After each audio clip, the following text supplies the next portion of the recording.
Gusto mo bang magsusumamo siya sa'yo at parang aso? Gawin ito. Napakasimple lamang ito at makapangyarihan.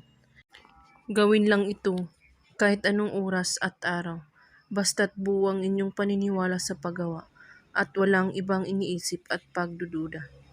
Una, kumuha kayo ng pantali, papel, panulat. Isulat mo sa papel ang pangalan niya. At pagkatapos, hawakan mo ang papel at iisipin mo siyang mabuti kung gaano mo siya kamahal. At pagkatapos, halikan mo ang papel ng 3 beses at itupi mo rin ito ng 3 beses at talian mo ito ng pantali. Habang tinatali mo ito, ay pakakaisipin mo siyang mabuti. At pagkatapos, ilagay mo ito sa inyong bulsa or sa inyong bag na lagi mong dinadala.